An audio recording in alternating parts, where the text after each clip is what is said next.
I have always had, Australian cities on my most listened to cities.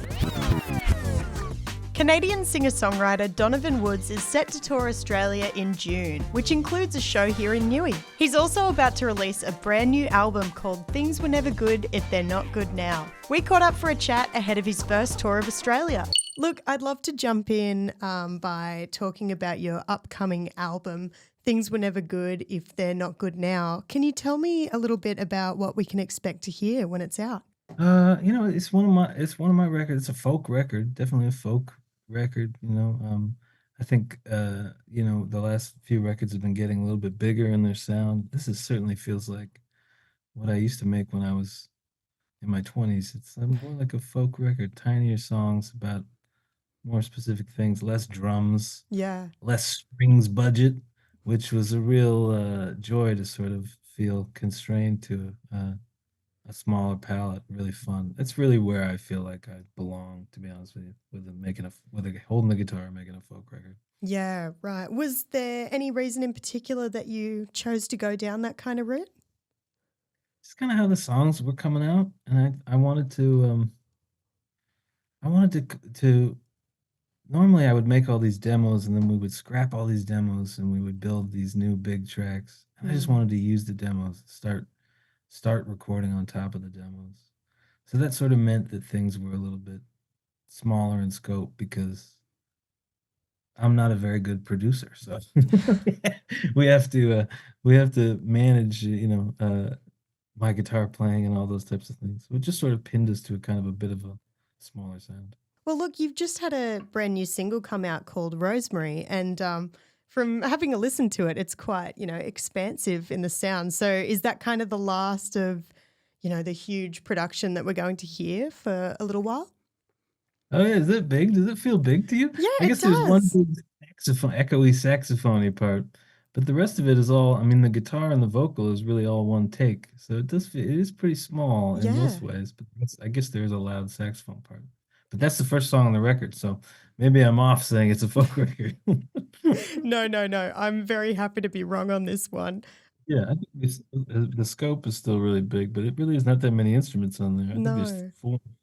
only four instruments on there, no drums. So, Mm. And yeah. so, with this title, I'd love to know a little bit about some themes behind the songwriting. Can you let us in on some inspiration? Sure, yeah. I mean, that title came from a sort of, uh, I had like 2023 was a pretty tumultuous year for me. Did a lot of therapy to try to get myself back on track.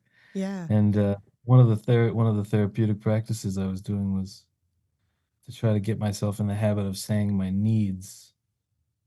Was to say out loud when I was having a good time, which is something I do.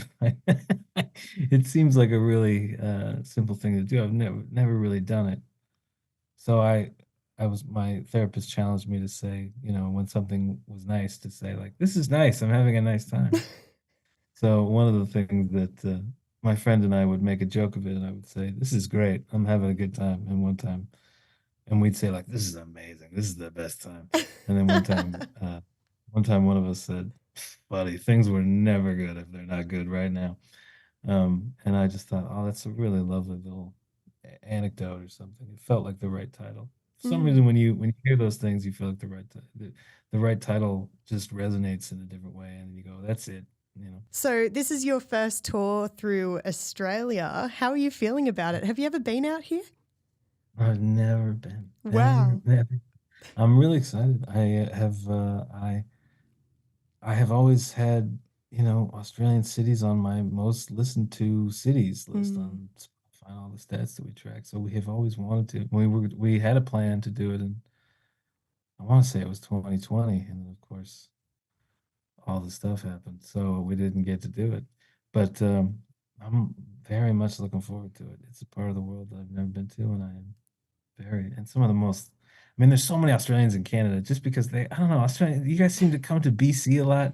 You Yeah. snowboard a lot. You're like there's so many Australians in Western Canada. So I've met so many Australians that I love and admire so much. So I'm just so excited to go see it. Yeah, amazing. And now I noticed that the supports haven't been announced yet for the Aussie tour. I'd love to know, are Yeah. there any artists from Australia that you'd love to tour with? Oh man, I did a song with Ziggy Alberts, who I just love, and I sang with him at a show in Toronto, like I can't remember when that was, probably 6, 7 months ago. I'm just such an admirer of Ziggy. I just think he's such a wonderful character. I just think he's such a guy, such an Mm. interesting guy. I would love to do more with him, and I know he's doing really great. And I love Ben Howard too. I've always been a big fan of Ben Howard. Yeah. I think we almost know who the support is, but I don't think I'm allowed to say who it is yet because I think we got to figure it out first. I think we got to nail it in, but we almost know who it is. But if Awesome. it is, I think it is an Australian. So we'll see. That's exciting. Fantastic. Well, look, I can't wait to see you here at the Stag and Hunter Hotel in Newcastle on the 20th of June. Thank you so much for spending some time with me today. No problem. Thank you, Bonnie. I appreciate it.